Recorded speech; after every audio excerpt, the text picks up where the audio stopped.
A park ranger sat alone at a picnic table in the heart of the Montana wilderness. His lunch barely touched, his thoughts somewhere far darker. But then, a noise, a rustle, and a shadow appeared. What looked like a bold little thief trying to steal his sandwich turned out to be something else entirely. A starving grizzly cub, lost, desperate, and somehow drawn to him. What started as a quiet lunch would become a life-changing bond, one no one expected, and one that would melt even the coldest hearts. Before we begin, make sure to subscribe to the channel, like this video, and turn on notifications. Your support helps us bring more real-life stories that prove compassion can change everything. Ranger Daniel Holt had spent the last 3 weeks in Bear Gulch Station, one of the more remote outposts in Glacier National Park. The kind of place few tourists ventured, and even fewer rangers requested. But Daniel preferred it that way. He wasn't hiding from the world, not exactly. But after the loss of his wife the previous year and the breakdown that followed, solitude felt like survival. That Tuesday was like most others. Cold wind rustling through the pine, radio quiet except for an occasional weather update, and Daniel seated at his usual spot, a mossy old picnic table 200 yards from the ranger cabin. He unwrapped a ham sandwich, thermos of coffee beside him, a notebook open, half full of wildlife tracking notes. He stared at it, blank, appetite gone. Then he heard a soft crunch behind him.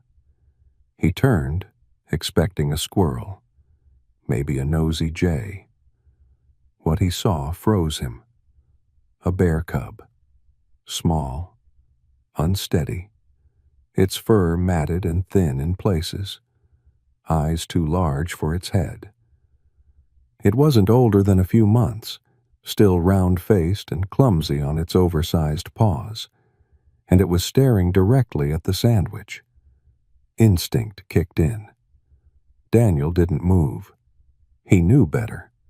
Cubs usually meant a mother was near, and that spelled disaster if you got between them. But there was no huffing, no crashing through underbrush, just this trembling little thing, alone. It took another step, then another, and climbed awkwardly onto the bench across from him. Daniel blinked. The cub sniffed once, then snatched the sandwich in its teeth and dropped back down to the ground, chewing with urgency. He could have shouted, clapped, thrown his coffee, but he didn't, because as the cub devoured the meal, Daniel noticed something else. Its ribs, clearly visible through its dirty fur. This wasn't just a hungry animal. This was a starving one. And it was alone. Daniel rose slowly, stepped back, hands raised, a gesture to show he wasn't a threat. The cub flinched, but didn't run. It finished the sandwich, licked the wrapper, then stared at him again. Its ears twitched. It didn't look afraid anymore, just tired. He whispered, "Where's your mom?" The cub didn't answer, of course, but something in its body, the way it sat down beside the table leg, too exhausted to flee, said everything. Daniel stood there in silence, heart pounding, not from fear, but from something deeper, a stirring he hadn't felt in months. That night, he left a second sandwich out on the bench, and when he returned in the morning, it was gone. But so were his boots, dragged 10 feet into the woods, and sitting in their place, a pine cone, as if the cub had offered a trade. Daniel laughed for the first time in a year, and in that laughter, something shifted. The cub came back the next morning. Daniel had just finished writing in his log when he heard it, the unmistakable crunch of small paws on morning frost. He turned, and there it was again, peeking out from behind a spruce, ears twitching and nose raised toward the scent of peanut butter. This time, Daniel didn't reach for his sandwich. He reached for a granola bar. He crouched and placed it gently on the ground, a few feet from the picnic table. Then he backed away and sat, hands open on his knees. The cub hesitated, then padded forward, took it, ate the whole thing in 4 bites, and licked its paws when it was done. Over the next few days, this became a ritual. Daniel never tried to touch the cub. He didn't name it. He barely even spoke to it. But he started writing about it. Not in the official logs, in a private journal, one he hadn't touched since his wife, Leah, passed. He described the cub's limp, subtle but present. The way its left paw turned slightly outward when it walked. The way it sniffed everything before committing. The way it seemed to tilt its head when Daniel spoke, like it was listening. He also wrote about the scar. Just behind the cub's right ear, barely visible beneath the scruffy fur, was a jagged pink line, a sign of injury. Maybe a trap. Maybe a fight. Maybe worse. It was clear now. The cub was orphaned, and it wasn't going to survive the winter alone. That week, a storm moved in. Heavy snow fell over the mountains, and temperatures dropped into the teens. Daniel stocked the woodpile, cleared the satellite antenna, and dug out his backup generator. On the second day, the cub didn't show up. Daniel waited. He left food on the bench. Nothing. The third day, still no sign. By the fourth, he couldn't stand it. He strapped on his snowshoes, packed a thermos, and began to track. It wasn't hard to follow the cub's trail. Tiny paw prints, erratic and shallow, curved around the trees and led into a gully about half a mile from the cabin. Daniel's breath clouded in front of him. Wind cut across his cheeks. And then he saw it. A pile of snow, disturbed. Broken branches. The cub was there, barely visible in the white. Curled up, unmoving. Daniel rushed forward and dropped to his knees.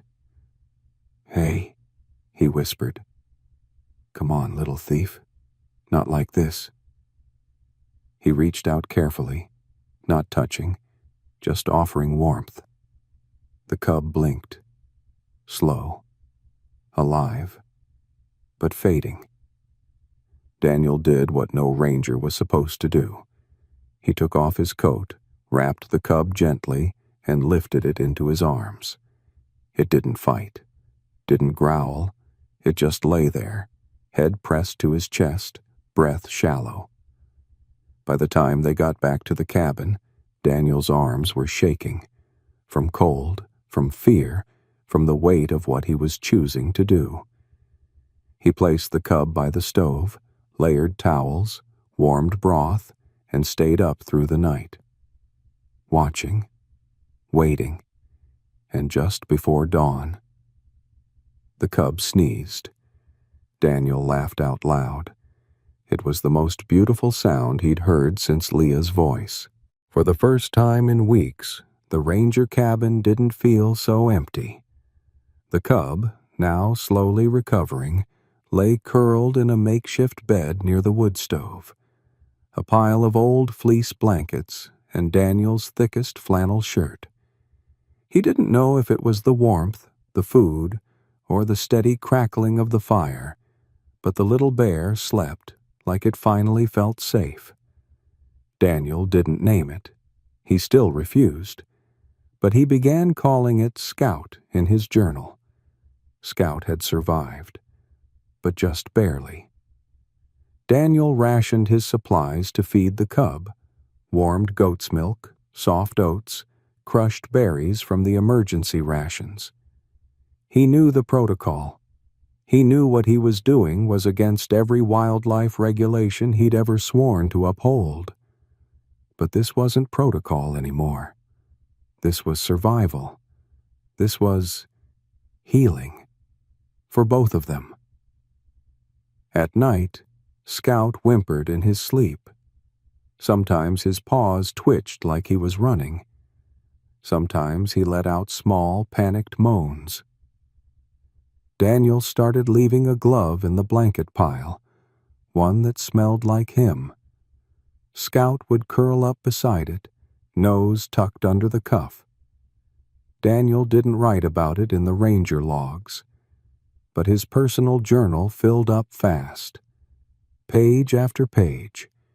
He wrote about how Scout would sit at the cabin window and watch the snow fall, head tilted like a curious child. How he tried to catch dust motes in the sunlight. How he once stole a sock and carried it around like a prized possession. He wrote, too, about Leah, about the silence her absence left behind, and how somehow that silence was now filled, not with noise, but with presence. By the second week, Scout had gained weight.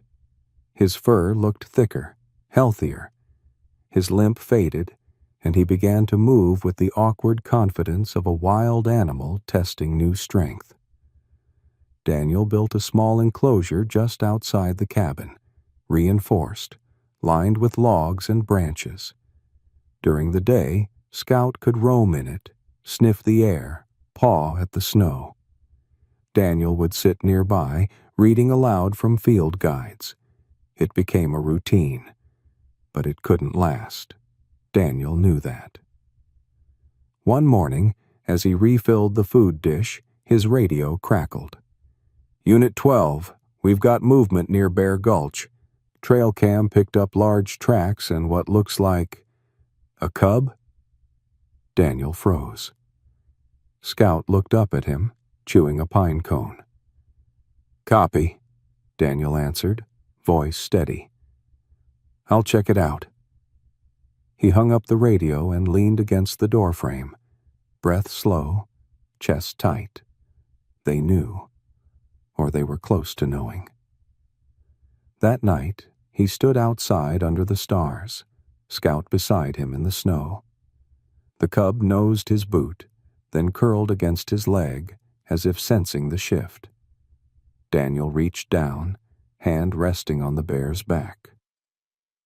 "I don't know how this ends," he said quietly, "but I'll do everything I can to keep you safe." Scout looked up at him, eyes bright, clear, and Daniel swore he understood. 3 days later, the knock came. It wasn't loud, just a sharp, purposeful rap against the cabin door, enough to startle Daniel and send Scout scrambling under the table with surprising speed for a creature his size. Daniel opened the door, his heart already sinking. Standing on the porch was Ranger Kyle Mercer, clipboard in hand, parka zipped to the chin, and a look in his eyes that said he already knew too much. "Morning," Kyle said. Daniel nodded, stepping aside. Kyle walked in, looked around, sniffed the air like a man who'd been in cabins like this his whole life. He didn't speak right away, just glanced at the wood stove, the table, the dish-drying rack, and the fresh claw marks near the door. Then he looked under the table. Scout didn't move. He just stared. Daniel braced himself. But Kyle didn't reach for his radio. Didn't step back. Instead, he crouched down slowly, resting on one knee, his voice low. "Well, I'll be damned," he muttered. Scout let out a short grunt. Not a growl, more curious than defensive. Kyle turned to Daniel. "He's not afraid of me." Daniel shrugged. "I didn't exactly train him to be." Kyle stood, rubbing the back of his neck. "You know this is against every line in the book." "I know. You could lose your job." "I know." Kyle stared at the cub again. "And I should report it." "I know," Daniel repeated. The silence between them stretched long. Then Kyle surprised him. "You know why I came out here?" he asked. "Wasn't the prints. Wasn't the trail cam. It was your wife." Daniel blinked. "What?" Kyle walked to the window, looking out into the snow. "Leah was my field instructor when I was just starting. She once found a red fox caught in a poacher's wire. Everyone else wanted to euthanize it. She stayed up 3 nights to nurse it back to health. Let it go when it was strong again." He turned back. "She'd have done the same thing you're doing now." Daniel sat down hard, emotion rising behind his eyes. Kyle walked to the door. "I didn't see anything here," he said. "But you've got to make a plan." Daniel looked up. "A plan?" "He's growing. Fast. In a few months, he'll be too big to hide, and too used to humans to survive out there." "So what do I do?" Kyle hesitated. "There's a sanctuary north of Bozeman. Private. Quiet. Not government-run. They sometimes take in unusual cases. You should reach out." He stepped outside and pulled the door halfway shut. "I'll give you a week." And then he was gone. That night, Daniel sat on the floor beside Scout, who was curled near the stove again, chewing the last of the pine cones. He reached out and scratched gently behind one ear. "You always show up when people don't expect you." Scout looked up, blinked once, and laid his head on Daniel's boot. Daniel spent the next morning sitting on the porch, staring at the sky. Scout played nearby in the snow, rolling onto his back like a pup, batting at twigs and nipping playfully at a torn glove. He was bigger now, stronger. The outline of the wild was starting to show in his shoulders, his paws, the way he moved. And still, he came when Daniel called. Still curled beside the stove when it got cold. Still looked at him like family. Daniel had called the sanctuary. Spoke with a woman named Ruth, who listened without judgment. She asked for photos. Daniel sent them. She called back 2 hours later. "We'll take him," she said. "No press, no cages. You can bring him yourself." Daniel thanked her, and then sat in silence for nearly an hour. He looked over at Scout, who was chewing on a pine cone, and his chest ached like someone was slowly pressing all the air out of it. He began preparing that night. He reinforced the back of the park truck with plywood and hay. He loaded food, blankets, a small rubber tire Scout liked to chew on. Scout watched it all with casual curiosity. Daniel avoided eye contact. Every time the cub looked at him with those big, innocent eyes, a part of him wanted to forget the call, to just stay. But Kyle's voice echoed in his head. He'll be too big to hide soon.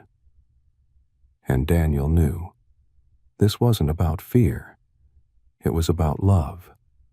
The real kind. The kind that does what's best, even when it hurts. On the third day, everything was ready. Daniel walked Scout to the truck. The cub hopped into the back like it was an adventure, sniffing everything, nosing through the hay. Daniel smiled. Of course you're not scared.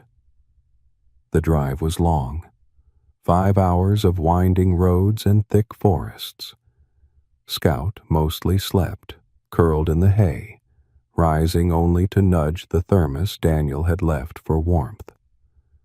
When they arrived at the sanctuary gates, Ruth was already waiting. She was tall, middle-aged, with silver-streaked hair under a wool beanie and eyes that missed nothing. "I've never seen a case like this," she said softly as they opened the tailgate.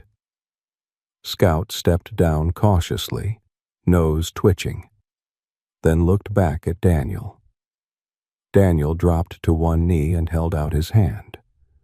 The cub walked to him, rubbed against his chest, and let out a soft huff. A goodbye. Ruth let them have time. Daniel sat in the enclosure for over an hour. He didn't say much. He didn't need to. Scout lay beside him, paw resting gently over his boot. And when the sun dipped behind the trees, Daniel stood. He whispered, "You saved me too, you know." Then turned and walked away, tears hot in his eyes despite the cold. That night, he stayed at a roadside inn, staring at the ceiling, unable to sleep. His phone buzzed once, a photo from Ruth. Scout curled in fresh hay, a stuffed sock beside him, looking peaceful. Beneath it was one word: safe. Daniel returned to Bear Gulch alone. The cabin felt different now. Colder, even with the stove burning. Quiet, even with the forest alive outside. He unpacked his gear in silence, placed Scout's old pine cone toy on the windowsill, and left the small bedroll beside the stove untouched. The blanket still held the shape of the cub's last sleep. At first, Daniel busied himself with work. He repaired trail signs, updated wildlife logs, and checked on old camera traps. He hiked more than usual, further than usual. Maybe searching for distraction, maybe searching for pieces of something he didn't yet understand. But the ache didn't leave. Every morning, he caught himself looking toward the clearing, expecting to see the small, scruffy shape trotting toward the table, tongue out, hungry and bold. He even made an extra sandwich. Out of habit, out of hope. The forest, however, had other plans. Late one evening, Daniel returned from a long patrol. As he opened the door to the cabin, he noticed something odd on the porch. A pine cone, perfectly round, placed in the center of the step. He stared at it for a long time. His heart beat faster than it had in days. Coincidence? No. The next morning, he found claw marks near the creek. Small, fresh. Couldn't be Scout. Could it? He radioed the sanctuary. Ruth answered. "We had a breach in the fence last night," she said. "He's gone. We were going to call you." Daniel's knees went weak. "You think he's coming back here?" "I don't know. But animals like him, they remember where they were loved." For 2 days, Daniel waited. He checked the trails, left food out, watched the tree line like a soldier on patrol. Nothing. Until the third day, just before dusk, he heard it. Footsteps, soft, hesitant, but not small. He turned, heart in his throat, and there he was. Scout, taller, broader, fur thicker and eyes brighter, but still, Scout. He stood at the edge of the clearing, nose high, tail twitching. Daniel stepped forward, breath caught. Scout didn't run. He trotted to the table, sat beside it, and waited. Daniel laughed through tears. "You little outlaw," he whispered. "You really came home." Scout didn't stay in the cabin that night. He curled in his old outdoor enclosure, breathing deep, head resting on his front paws. Daniel sat nearby in a folding chair, wrapped in a blanket, just watching. Neither said a word. They didn't have to. Some bonds didn't need explaining. Some goodbyes weren't forever. The next morning, Daniel radioed Ruth. "He's here," he said. She hesitated. "Do you want us to come get him?" Daniel looked out the window. Scout was rolling in the snow like he used to, tail flicking through the powder. Daniel smiled. Not yet. Not. Winter melted into spring in Bear Gulch. The snow retreated from the hills. Buds pushed through bark. And the cabin, once silent, once somber, was now filled with the quiet sounds of life. Scout never moved back into the sanctuary. Ruth called once more, kindly offering to send a team. Daniel declined. "He's home," he said. And somehow, everyone understood. Scout had changed. He no longer slept by the stove, but under the stars. He foraged on his own, climbed higher into the trees, and began exploring deeper into the woods. But he always came back. At first, it was every night. Then, every couple of days. Eventually, just once a week. But each time, without fail, he left a pine cone on the steps. A quiet, consistent reminder. I'm still here. Daniel changed, too. He began volunteering with the wildlife rehab team in the region, training new rangers, sharing what he'd learned. Not just about regulations and patrols, but about patience, about trust, about letting go when the time is right.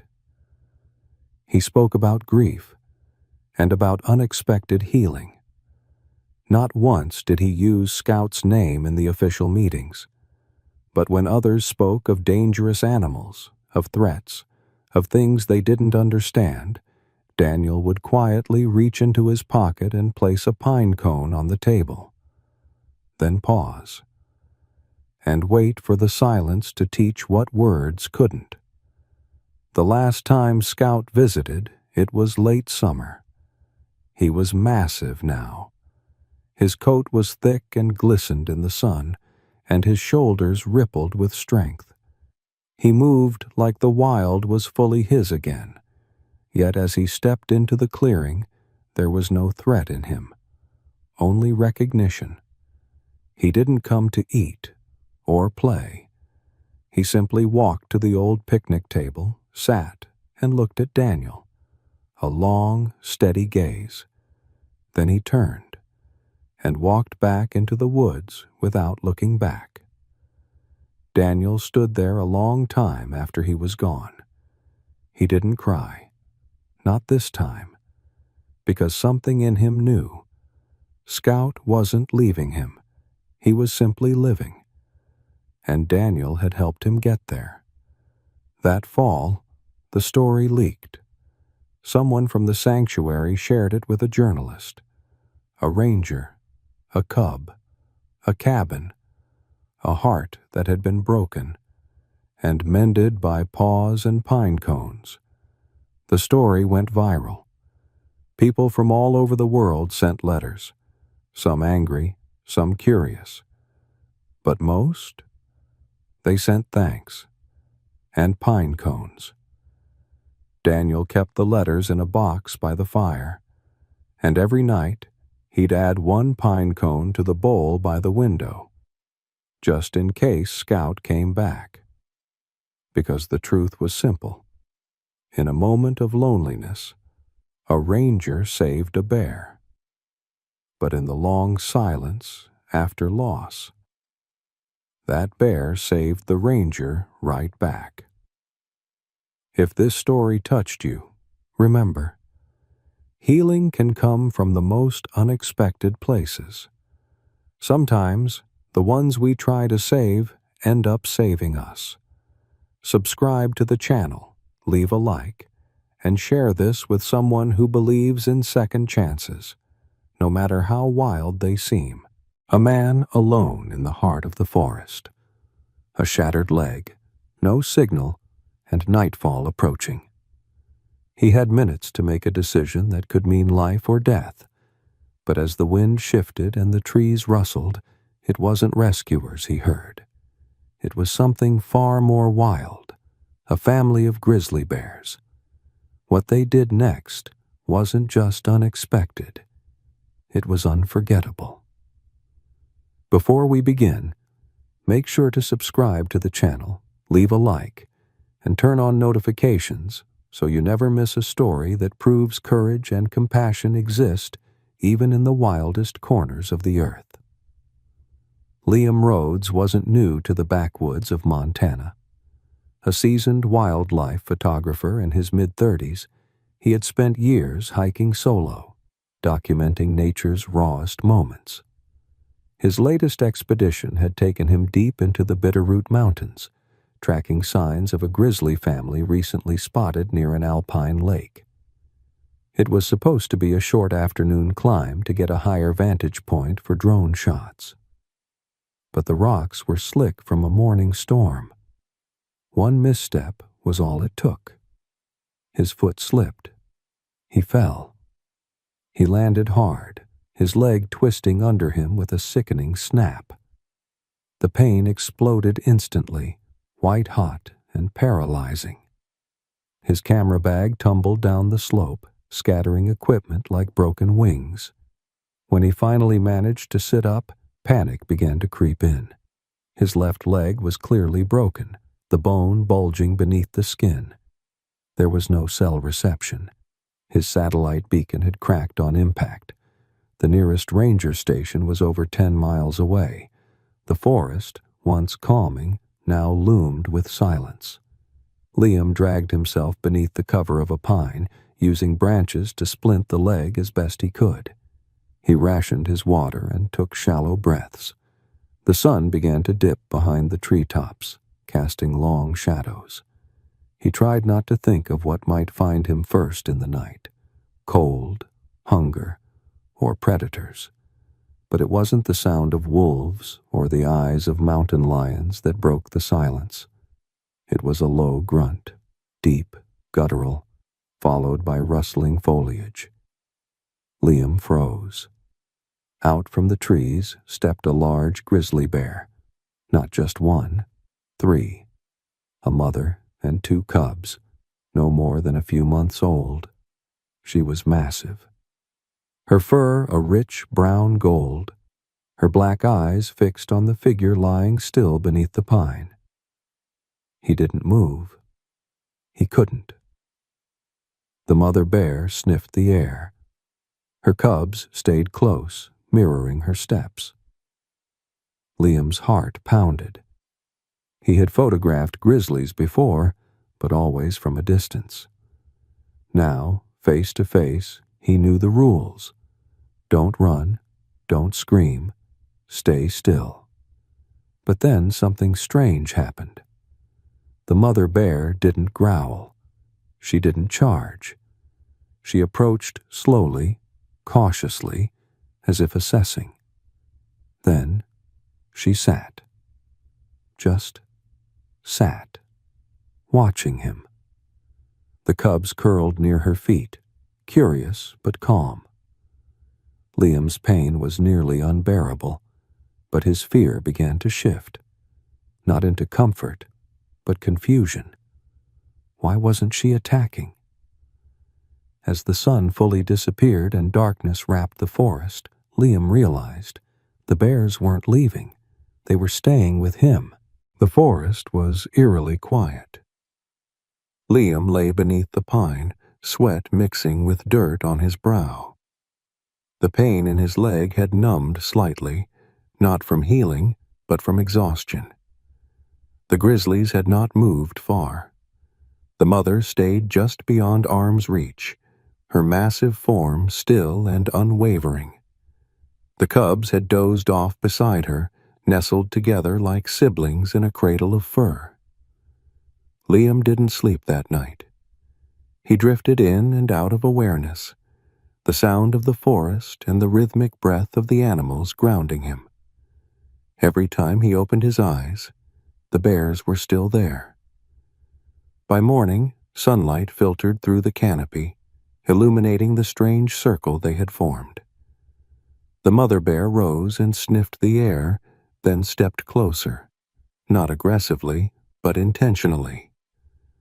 Liam instinctively tensed. She lowered her head and nudged a small pack lying beside him.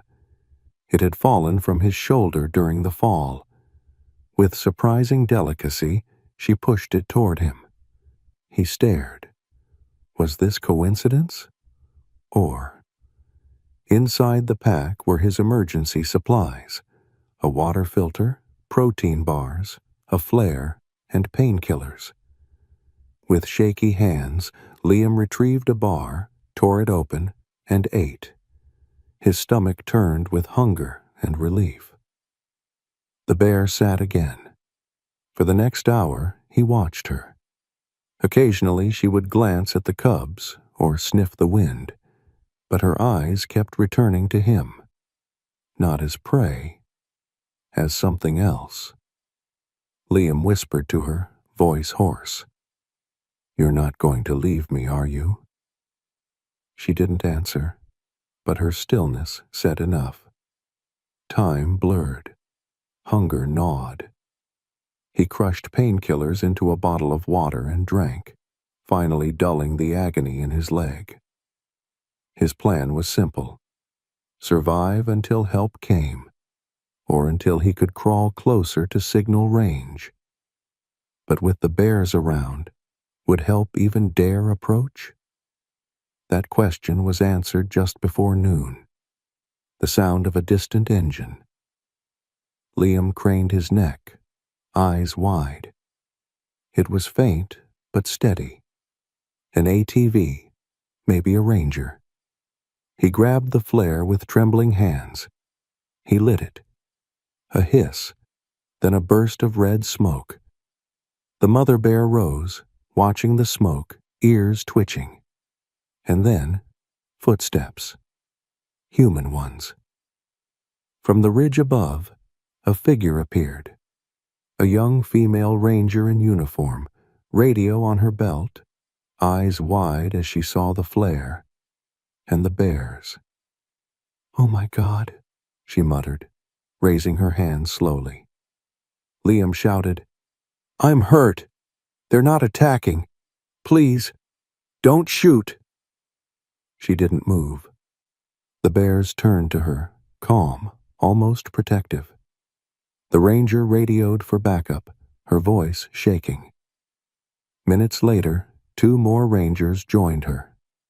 They didn't fire. They watched, stunned, as the mother bear slowly backed away, leading her cubs toward the tree line. She stopped once, looked back, then disappeared into the forest. Liam wept, not from pain, but from awe. The rangers wasted no time. One moved to stabilize Liam's leg, while the others kept watch where the bears had vanished. The young female ranger, her name tag read Garcia, knelt beside him and asked, gently, "Can you tell me what happened?" Liam tried to speak, but emotion tightened his throat. His voice cracked. They stayed with me. All night. Protected me. Garcia's brows furrowed. The bears? He nodded. They helped him onto a stretcher and loaded him into the back of the ranger's ATV. As they drove, bumping gently over roots and brush, Liam stared at the trees, searching for one last glimpse of the Grizzly family. But the forest had already folded them back into its quiet heart. At the nearest ranger outpost, paramedics were waiting. They rushed him to the regional medical center where doctors treated his leg and minor dehydration. As Liam recovered over the next few days, word of his story spread among park staff and volunteers. Some dismissed it as delirium brought on by trauma. But Garcia vouched for him. I saw the way they watched over him, she told a skeptical colleague. They weren't curious. They were careful. Liam was eventually discharged, but something in him had changed. He returned to the woods. Not far from the accident site, he left a motion sensor wildlife camera and a sealed metal bin with fish, berries, and river water. A thank you, he said to himself. 3 days later, the footage arrived. The mother bear. She came alone, sniffed the bin, and looked toward the camera. She lingered there, still, then turned and vanished into the forest. That single frame, her eyes locked on the lens, made the front page of a national nature magazine under the headline, Not Just Instinct, the Day a Grizzly Chose Mercy. 3 weeks had passed since Liam Rhodes was found in the forest, his body broken, but his spirit oddly whole. The story of the grizzly bears that had watched over him spread quickly, first among park rangers, then into the local press, and finally across national news outlets. But Liam didn't care about the media attention. What stayed with him, etched deeper than any scar, was the memory of that night under the pine tree. The steady breath of the mother bear, the warmth of the cubs curled against her, the way she had looked at him before disappearing into the woods. There had been no violence, no fear, only presence, only choice. Still walking with a cane, Liam returned to the Bitterroot Mountains, not to test fate, but to understand it. He carried no cameras this time, no equipment, just a small notebook, a thermos of tea, and an offering, a wooden carving of a bear and cub he had whittled himself during recovery. It wasn't much, but it was honest. He placed it at the base of the same pine where he had once lain in pain. Then he sat, quiet, listening. Over the next several days, Liam began speaking to schools and wilderness groups about his experience, not in the language of science or statistics, but in the quiet awe of someone who had witnessed something sacred. He told children, rangers, and even skeptical researchers that animals are not predictable symbols of danger, that sometimes, in their own way, they choose kindness. He never embellished. He didn't need to. He just told the truth. The park, inspired by the story, launched a new education initiative called The Wild is Watching, focusing on coexisting with wildlife through respect and observation, not fear and control. Liam became an informal ambassador, speaking with people who had never set foot in a forest, and convincing them that perhaps they should.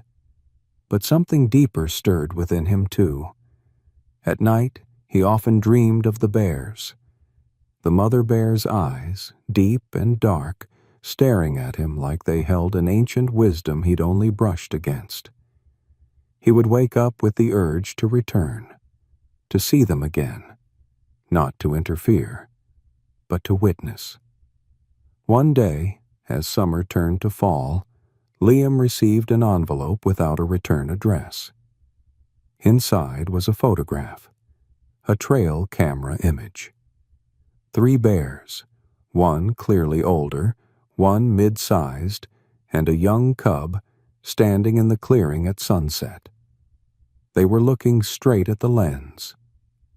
On the back, in simple penmanship, was written, "They came back." No signature.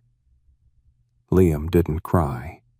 He smiled, quietly, as if someone far away had said hello without using words, and something shifted inside him again.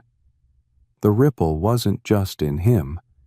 It was in the town of Hamilton, in the rangers who had watched the bears not attack, and in the strangers across the world who read his story and saw something unfamiliar in the eyes of animals they'd been taught to fear. A hiker named Colleen wrote to him, "I used to carry bear spray and anxiety on every trail. Now I carry respect." A 10-year-old boy sent him a drawing of a bear and a man sitting side by side under a tree. Liam hung it above his writing desk. At a local wildlife symposium, someone asked him, "Do you think they remembered you?" Liam paused, smiled gently, and said, "I don't think they ever forgot me." The room went quiet, because everyone in that room, even those who had doubted, could feel the truth in that answer. The wild does not forget. It watches, it waits, and sometimes, when we're lucky, it answers with something we never expect. Not claws, not silence, but grace. Autumn blanketed the Bitterroot Mountains in a tapestry of amber and fire. The crisp air whispered through pine needles and rustled dry leaves like soft footsteps. Liam Rhodes stood at the forest's edge, his cane steady in the soil, staring into the trees that had become his quiet companions. It had been 3 months since that morning, since the bears found him broken and the world had changed forever. His recovery had been slow but steady. The limp in his left leg reminded him of the fall, but the pain no longer haunted him. What lingered was something deeper, the presence of that mother bear. The moment their eyes had met, the raw, wordless recognition that had passed between them. Today, he wasn't looking for answers. He just wanted to say goodbye. His old hiking boots crunched on frost-kissed grass as he entered the clearing. The pine tree was still there, unchanged. Beneath it, the small wooden carving he had left, a bear and her cub, lovingly whittled from birch. The elements had weathered the edges, but it remained upright. A silent guardian. Liam knelt beside it and reached into his jacket pocket, pulling out a folded photograph. It was the trail camera image, the one someone had anonymously sent him. The bears, framed by sunset, standing in that exact clearing. It had never left his nightstand until now. He placed the photo beside the carving, anchoring it with a smooth stone. Then he sat in the grass, his back against the tree, and closed his eyes. The forest breathed. For a long while, there was only wind, until it changed. He felt it first, before he saw it. A shift in energy. A silence that wasn't empty, but watchful. He opened his eyes. She was there. The mother bear. Standing at the far edge of the clearing with 2 cubs at her side, taller now, broader, the playfulness of youth beginning to give way to the strength of survival. She didn't move. Neither did he. Liam felt no fear, only awe, and something else, like a memory walking toward him. Very slowly, she stepped forward. Liam remained still, his hands open in his lap. She approached the spot where the carving and the photograph lay, sniffed the air, and paused. Her massive head hovered above the photo. She blinked, then looked at Liam. Their eyes met again. Time folded in. It was the same look. Recognition, acknowledgement, trust. The cubs rustled behind her, but she remained fixed in place for a few long breaths. Then, as gently as she had come, she turned. The cubs followed, weaving through the tall grass. At the tree line, the bear glanced over her shoulder one last time. Liam raised his hand. A silent farewell. She disappeared into the forest. And with her went something sacred. Liam sat motionless long after the moment passed, the clearing now just a clearing, but different in his mind. Marked. Blessed. As dusk fell, he camped beneath the pine tree with nothing but his sleeping bag and the sound of night birds overhead. No fire, no walls, just trust. He slept deeply. In the morning, thin snow dusted the grass. He woke with a smile on his face and a lightness in his chest. The wild hadn't just spared his life, it had rewritten it. The following weeks were quiet, but not in the way that feels empty. For Liam, silence had become a companion, something meaningful, earned.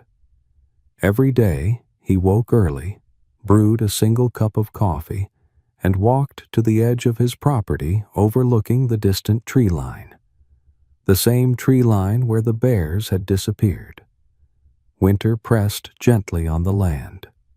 Frost gripped the edges of his windows each morning, and deer tracks laced the snowy ground near the porch. The world had slowed, and so had Liam. Inside his small cabin, he had begun carving again. He found himself returning to one form in particular, the bear. Over and over, he sculpted their shapes, mother and cub, cub alone, bear curled beneath a pine. Each one was different, but every face carried a familiar strength. He wasn't trying to recreate the moment. He was honoring it. One evening, while sorting through his camping gear in the shed, he came across the jacket he had worn on the day of his fall. Mud-stained, torn at the elbow, with a faint ring of dried blood still on the collar. He held it for a moment, then folded it neatly and placed it in a wooden chest. A reminder of who he had been, and who he was now. That night, sleep came lightly. In the dark, he dreamed, not of pain, but of walking through tall grasses, the sun low behind the hills, a familiar figure at his side. Not a person, but the mother bear. Each step mirrored, silent, peaceful. When he awoke, there was snow on the ground and something else, a feeling he couldn't name. He stepped outside and saw them. Tracks, large, deep, fresh, bear tracks. His heart skipped. They weren't just passing through. The prints looped around the edge of his property, near the old fence line, then curved back toward the forest. He followed them slowly, cautious but curious. They led to the tree line and ended near a patch of disturbed snow. Something had been left behind, a piece of birch bark gnawed at the edges, likely by a cub. He smiled, kneeling by the spot. It wasn't a sign in the mystical sense. It was nature speaking in its own language, a presence, a return. He didn't pursue them. He didn't need to. He walked home under a soft flurry of snowflakes, the kind that disappeared the moment they landed on his skin. Later that afternoon, he prepared a small package, one of his carvings, a photograph, and a letter. He addressed it to the regional park office with Rachel's name written clearly. Inside, he wrote about the bears, about what they meant to him, and thanked her for the call she had made that changed everything. 2 days later, he received a reply. Her handwriting was tidy, but filled with warmth. I remember the call. I remember the emotion in your voice. I'm glad you're okay. And I'm even more glad you still walk those woods. He placed the note beside his favorite carving, a bear cub curled under a branch. The silence in his cabin no longer felt like loneliness. It felt like the forest, like memory, like home. Spring came quietly to the Bitterroot Mountains. There were no loud thaws or sudden blooms, just the gradual lifting of snow, the soft drip of melting ice from the cabin's roof, and the emergence of green beneath the old pine needles. For Liam, it marked 1 year since the fall, 1 year since the bears, 1 year since he began to see the world differently. He moved better now. The cane was still with him, but mostly out of habit. His limp had faded to a soft rhythm, more a signature than a scar. The real change wasn't in his body. It was in the stillness he carried inside. That morning, he packed a small rucksack, just a thermos of coffee, his journal, and one final carving. It was the best one he'd ever made. The mother bear, the cub nestled at her side, and a single tree between them. He'd spent weeks refining the details, every curve of fur, every line of expression. He hiked slowly into the woods, the familiar trail winding like a memory through moss and fallen branches. At the clearing, the same one where they had once stood, he paused. The grass was taller now. Wild flowers had returned. He knelt by the tree where he had left the first carving. The old one was gone, taken by time, maybe by the elements, maybe by something else. He placed the new sculpture carefully at its base. Then he sat down, sipped his coffee, and listened. Not for sounds of footsteps or animals, but for something quieter. Closure. It came slowly, like a tide turning in his chest. In the stillness, he remembered her eyes.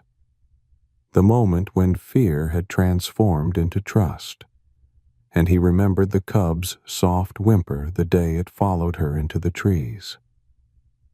He didn't cry, not the way people imagine it. His tears came as warmth behind his eyes, a tightening in his throat. Grief, yes, but not sadness. It was gratitude. Somewhere in the distance, a rustle of leaves. He turned, but saw nothing. Just trees. Light. Life. Maybe they were watching again. Maybe not. But that wasn't why he had come. He stood slowly, brushing pine needles from his knees, and whispered into the clearing. You brought me back to myself." As he turned to go, a breeze passed through the trees, sharp but not cold. It lifted the edge of his jacket, stirred the grass, and made the wildflowers sway. He stopped. For a moment, it sounded like breathing, like a presence. But there was no figure in the woods, just the echo of a bond that had no name. He walked home slowly, his heart quiet, his thoughts clear. At the cabin, he placed the empty thermos by the sink and sat by the window, watching the horizon soften in the light of afternoon. He knew he might never see the bears again, but that didn't matter. They had been there when he was broken. They had stayed when no one else could reach him. And in their silence, they had reminded him of something most people forget: that not all family speaks the same language. Some just listen, some just stay, and some save you by simply being there. If this story touched your heart, don't forget to subscribe to the channel, like this video, and share it with someone who loves animals and stories of hope and resilience. Together, let's keep spreading compassion, one story at a time.